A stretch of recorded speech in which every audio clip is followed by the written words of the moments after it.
ప్రభునందున్న ప్రియమైన దేవుని బిడ్డలందరికీ కూడా శుభములు తెలియజేస్తా ఉన్నాం. దేవుని కృపా సమాధానము మీకు తోడుగా ఉండునుగాక. ఒకప్పుడు హింస అంటే అది హిట్లర్ కాలంలోనో లేదా నీరో చక్రవర్తి కాలంలోనో లేదా అపోస్తుల కాలంలోనో జరిగిన ఒక చరిత్ర అని అనుకునేవారం. కానీ నేడు చర్చీలు కాల్చివేయబడడం, ఛత్తీస్గఢ్ హింస, మణిపూర్లో సంఘటనలు, జన్వాడ దాడి ఇవన్నీ చూస్తూ ఉంటే నెక్స్ట్ 5 years ఎలానో అని మనమే కాదు, మైనారిటీ సమాజం అంతా ఆందోళనలో ఉన్నాయి. చాలామంది జర్నలిస్టులు ఈ 5 సంవత్సరాలు చాలా ప్రమాదకరమైనవని చెబుతున్న నేపథ్యంలో నేను ఇంటర్నెట్లో భారతదేశంలో హింసకు ఎంత దగ్గరగా ఉన్నాము అని ఇలా టైప్ చేశాను. How close India is to genocide, అనగా మారణహోమం. ఫలితాలు ఈ క్రింది విధంగా వచ్చాయి. ఆల్ జజీరా, ఇది ఒక ఇంటర్నేషనల్ న్యూస్ ఛానల్, ఏమంటుందో చూడండి. ఇండియాలో ఒక ప్రమాదకరమైన మారణహోమం గురించి నిపుణులు హెచ్చరిస్తున్నారని.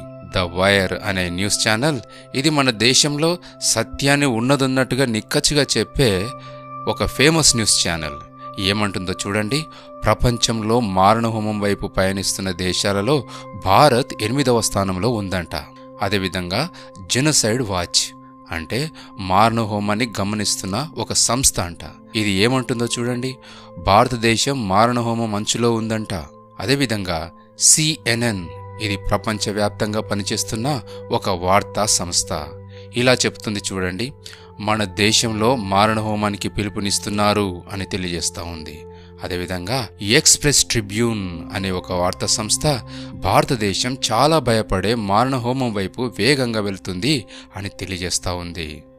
UN అనగా యునైటెడ్ నేషన్స్, ఇది ప్రపంచవ్యాప్తంగా శాంతిని పరిరక్షించే ఒక నాన్ ప్రాఫిట్ ఆర్గనైజేషన్. ఈ సంస్థ మారణహోమానికి గల లక్షణాలను, అవి ఆరంభంలో ఎలా ఉంటాయి అని ఒక 10 స్టెప్స్ని రూపొందించింది. అవేవో క్రింద చూడండి. మొట్టమొదటి క్లాసిఫికేషన్, అనగా విడదీయడం. రెండవది సింబలైజేషన్, వారికి ఒక గుర్తు వేయడం. మూడవది డిస్క్రిమినేషన్, అనగా వాళ్ళకు ఏ హక్కులు లేకుండా చేయడం. నాలుగవది డీహ్యూమనైజేషన్, అనగా వారిని మానవులుగా కాకుండా జంతువులు, ఎలుకలు, పురుగులుగా చూడడం. ఆ తర్వాత వారిని చంపడం సరైనదే అనే ఒక పరిస్థితిని సమాజంలో తీసుకుని రావడం. ఆర్గనైజేషన్, అనగా మారణహోమానికి ప్రణాళిక వేయడం. రాజకీయం, నాయకులు, అధికారులు మనం ప్రశాంతంగా జీవించడానికి పెద్ద పాత్రనే పోషిస్తారట అని తెలియజేయబడతా ఉన్నాం. మనము రాజుల కొరకు, మనుషులందరి కొరకు, అధికారులందరి కొరకు ఏం చేయాలట? 4 విషయాలు చేయాలట. ఒకటి విజ్ఞాపన. విజ్ఞాపన అంటే చాలామంది ప్రార్థన అనుకుంటారు. కాదు, విజ్ఞాపన అంటే ఒక వ్యక్తి పక్షంగా మనం దేవుని యొద్ద మొరపెట్టుకోవడం. ప్రార్థన అంటే అందరికీ తెలుసు. యాచన. యాచన చేయడం అంటే ఇది ఎంతో దీనంగా మొరపెట్టుకోవడం, అనగా గోజాడడం. నాలుగవది వారందరి కొరకు కృతజ్ఞత చెల్లించడం. అప్పుడే మనం ఎలా ఉంటామంట? సంపూర్ణ భక్తిగా బైబిల్ చేతిలో పట్టుకొని మన మందిరాలకు వెళ్ళి ఎవ్వరి ఆటంకం లేకుండా స్వేచ్ఛగా దేవుని సేవించగలుగుతాం. మాన్యతగా జీవించడం, అనగా గౌరవంగా, డిగ్నిఫైడ్గా జీవించగలం. మరి ఇవన్నీ చేయడానికి పెద్ద ప్రార్థనలే చేయాలి. బైబిల్లో చాలా బలమైన ప్రార్థనలు ఉన్నాయి. ప్రతి విజయం వెనకాల, ప్రతి సహాయం వెనకాల, ప్రతి విడుదల వెనకాల, ప్రతి స్వతంత్రం, స్వేచ్ఛ వెనకాల, ప్రతి ప్రశాంతత వెనకాల ప్రార్థన, ప్రార్థన, ప్రార్థన. ప్రార్థన ద్వారా ఉద్భవించిన విషయాలనే బైబిలు లిఖించింది. ఐగుప్తులో ఇశ్రాయేళ్ల విడుదల వెనకాల మోషే చేసిన ప్రార్థన చూస్తాం. అమాలేకులపై విజయం వెనకాల నిర్గమకాండం 17వ అధ్యాయం 11వ వచనంలో మోషే చేతులెత్తి ప్రార్థన చేయడం మనం చూస్తాం. యెహోషాపాతుపైకి విస్తారమైన అమాలేకుల సైన్యం వచ్చినప్పుడు ఇశ్రాయేలంతా తమ కుటుంబాలతో పాటు పిల్లలతో కూడా ఒక చోట చేరి ప్రార్థన చేసినట్టు మనం చూస్తాం. ఎస్తేరు గ్రంథంలో, అపోస్తలుల కార్యాలలో కూడా అదే చూస్తాం. దురదృష్టకరం ఏంటంటే నేడు చాలామంది క్రైస్తవ నాయకులు విశ్వాసులను ప్రార్థన మీద నుండి దృష్టి మరల్స్తున్నారు, డైవర్ట్ చేస్తున్నారు. వాళ్ళ దృష్టి నాయకులపైకి ర్యాలీలు, ధర్నాలు, సభలు. క్రైస్తవులు ఐక్యం కావాలంట. ప్రార్థనకు వేరైన కార్యకలాపాలలో వారిని బిజీగా చేస్తున్నారు. కానీ ఏ ఒక్కరు కూడా అందరూ కలిసి రండి, ఐకమత్యంగా దేవుని సన్నిధిలో 3 దినాలు ఉపవాసం ఉండి ప్రార్థన చేద్దాం అని ఒక్కరు కూడా అనడం లేదు. చరిత్ర చూస్తే 2000 సంవత్సరాల క్రితం ఒక వ్యక్తి మరణం ద్వారా ఆరంభించబడిన క్రైస్తవ్యం అంచెలంచెలుగా ఎదిగి ఇప్పుడు ప్రపంచం మొత్తంలోని అత్యధిక జనాభా గల మతముగా ఎదిగింది కేవలం ప్రార్థన ద్వారానే. ఆ ప్రార్థన రాజులను మార్చివేసింది, రాజ్యాలను మార్చివేసింది, అధికారులను దర్శించింది, హింసించబడుతూనే ఎగబాకింది. రోమ్ ఎలా మారింది? అది మునుపు ఒక పేగన్ కంట్రీ, నేడు ఒక క్రైస్తవ దేశం. క్రైస్తవులు సత్యం కోసం హింసించబడుతూ ఉంటే, ప్రార్థన చేస్తుంటే దేవుడు వారిని హింసిస్తున్న చక్రవర్తులనే మార్చివేశాడు. కాన్స్టాంటిన్ అనే ఒక చక్రవర్తి దేవుని చేత పట్టబడ్డాడు. ఫలితం మొత్తం రోమా సామ్రాజ్యమే క్రైస్తవ దేశంగా మారిపోయింది. చరిత్రలో ఎప్పుడైనా క్రైస్తవ్యం పతనమైంది అంటే అది కేవలం ప్రార్థన లేనప్పుడు మాత్రమే. ఉదాహరణకు ఆర్మేనియన్ క్రైస్తవుల మారణహోమం గురించి చూస్తే 1895, 1896 సంవత్సరాలలో, అనగా సరిగ్గా మొదటి ప్రపంచ యుద్ధ సమయంలో టర్కీలో క్రైస్తవులను క్రమబద్ధంగా మొదట పురుషులను వేరు చేసి చంపారు. ఆ తర్వాత స్త్రీలను, పిల్లలను వారి ఇళ్లలో నుండి వెలగొట్టి వారిని సుదూర అరణ్య మార్గంలో నడిపించారు. అందులో ఆడవారిని రేపులు చేస్తూ చంపుతూ వచ్చారు. మార్గ మధ్యంలో నడవలేక, తిండి లేక అలమటించి ఒకరి తర్వాత ఒకరు మరణిస్తూ వచ్చారు. అలా దాదాపుగా 1.2 మిలియన్స్ క్రైస్తవులు, అనగా 6 లక్షల మంది చంపబడ్డారు. అందులో ఎక్కడ కూడా దేవుని హస్తం కనబడ్డట్టు మనం చూడం. ఎందుకు? అక్కడ ప్రార్థన కూడా, అనగా సమాజంగా అందరూ కలిసి బలమైన ప్రార్థన చేసిన దాఖలాలు కనిపించవు. దీనిని బట్టి ప్రార్థన లేకుంటే ఖచ్చితంగా క్రైస్తవ్యం మనుగడ సాధించలేదు అని స్పష్టంగా అర్థమవుతుంది. మనల్ని హింసించే గవర్నమెంట్ కింద మనం బ్రతకడం ఎలా? బైబిల్ చరిత్రలో ముఖ్యంగా 2 పర్యాయాలలో దేవుని బిడ్డలను హింసించడానికి గవర్నమెంటే పూనుకున్నట్లు మనం చూస్తాం. ఒకటి ఎస్తేరు కాలంలో, రెండవది అపోస్తుల కాలంలో. ఎస్తేరు కాలంలో దుష్టుడైన హామాను యూదులను సర్వనాశనం చేయాలని కోరుకున్నాడు. గవర్నమెంట్ ఆర్డర్స్ కూడా పాస్ అయ్యాయి. ఎస్తేరు 3 దినములు ఉపవాసం ఉండి ప్రార్థించింది. అలానే యూదులు చేశారు. ఎస్తేరు రాణి అయ్యుండి 3 రోజులు ఉపవాస ప్రార్థన చేయడం ఆలోచించదగిన విషయమే.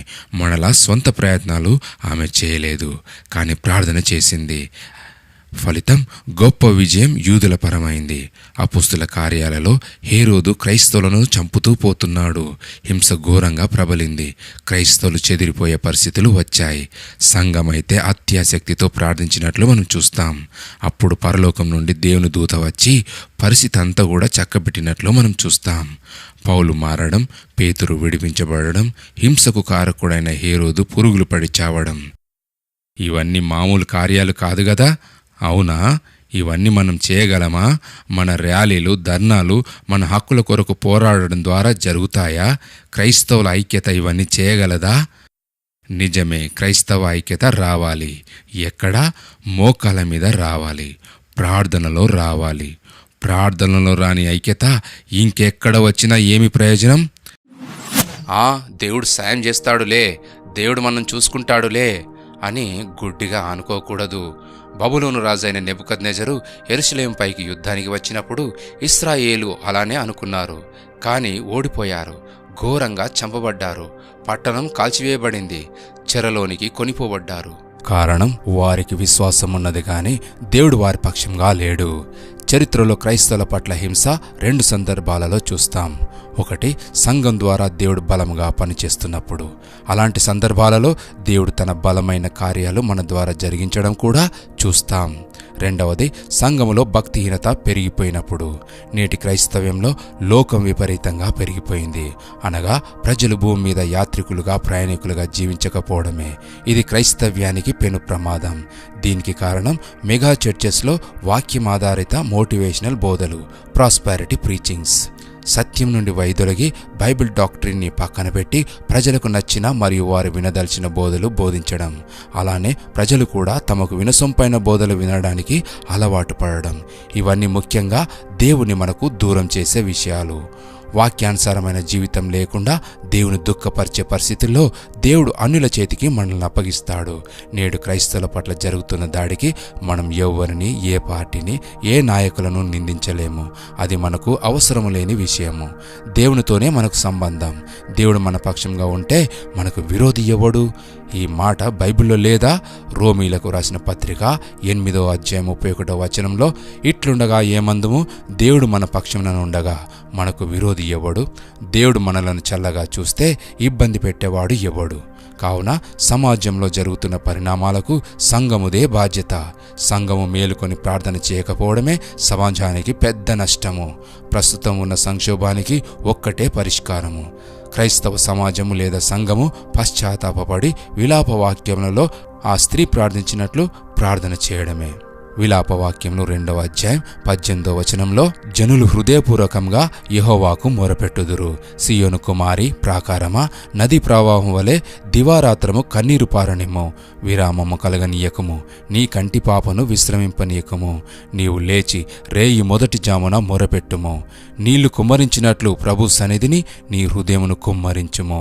నీ పసిపిల్లల ప్రాణము కొరకు నీ చేతులను ఆయన తట్టు ఎత్తుము. మన లోకానుసారమైన నులివెచ్చని జీవితాన్ని, భక్తిహీనతను దేవుని సన్నిధిలో ఒప్పుకొని పశ్చాత్తాపపడి వేదనతో హింస విషయంలో దేవుని జోక్యం కొరకు మొరపెట్టుకోవడం, గోజాడడం ఒక్కటే మార్గం. అప్పుడు మాత్రమే దేవుని దూత దిగివచ్చి మనకు సహాయం చేస్తాడు. లేకుంటే దేవుడు మనకు సహాయం చేయడు. ఏ మానవుడు, ఏ నాయకుడు, ఏ పార్టీ మనకు సహాయం చేయకపోవచ్చు. కాబట్టి ఎవ్వరు భయపడకండి. గవర్నమెంట్ మనకు వ్యతిరేకమైనప్పుడు మనకు ఏంజలిక్ ప్రొటెక్షన్ ఉన్నదని ఎప్పుడూ మరవకండి. మనం చేయాల్సిందల్లా దేవునితో కరెక్టుగా ఉండడం, ప్రార్థన చేయడం. ఈ విషయంలో ఫెయిల్ అయితే ఇక అంతే. కావున ప్రియులారా, ఇలాంటి ప్రమాదకరమైన పరిస్థితులను చిన్న చిన్న సంఘ ప్రార్థనలు, వ్యక్తిగత ప్రార్థనలు పరిష్కరించలేవు. కనీసం 3 రోజుల ఉపవాస ప్రార్థనలు అయితేనే ఫలితం చూస్తాం. చరిత్రలో అన్నిసార్లు సేవ జరిగినట్లు చూడం గాని ప్రార్థన మాత్రం అన్ని పరిస్థితుల్లో చేయగలం. నేటి పరిస్థితులను బట్టి ఒక దైవజనుడు ఇలా అన్నాడు: stop preaching and start praying. ఈ ఎన్నికలకు ముందు క్రైస్తవ సమాజం మొత్తం కలెక్టివ్గా మన భవిష్యత్తు పరిచర్య గురించి, ముఖ్యంగా ఈ 5 సంవత్సరాలలో మన భవిష్యత్తు కొరకు, మన పిల్లల క్షేమం కొరకు 3 దినాల బలమైన ఉపవాస ప్రార్థన చేస్తే మంచిది. వాళ్ళు 100 సంవత్సరాలు కష్టపడి పోలరైజ్ చేసి క్రైస్తవ్యంపై ద్వేషం పెంచవచ్చు.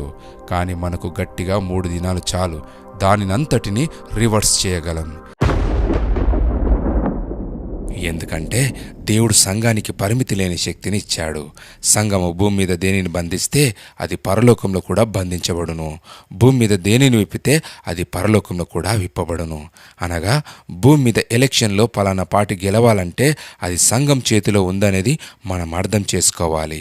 మోషే ప్రార్థించినప్పుడు ఫరో అతని సైన్యం ఎర్ర సముద్రంలో నాశనం కాలేదా? దేవుడు నా ప్రార్థనలకు ఎంత శక్తినిచ్చినాడో చూడండి. ఇప్పటికే తమిళనాడు మరియు ఇతర రాష్ట్రాల విశ్వాసులు అదేవిధంగా చేస్తున్నారు. తెలుగు రాష్ట్రాల క్రైస్తవ నాయకులు కూడా ఆ వైపు సమాజాన్ని ప్రోత్సహిస్తే చాలా మంచిది. ఎందుకంటే ఎస్తేరు కాలంలో, నినివే కాలంలో ఈ 3 దినాల ప్రార్థన మంచి ఫలితాన్ని ఇచ్చింది. ప్రార్థన చరిత్రను తిరిగి రాయగలదు.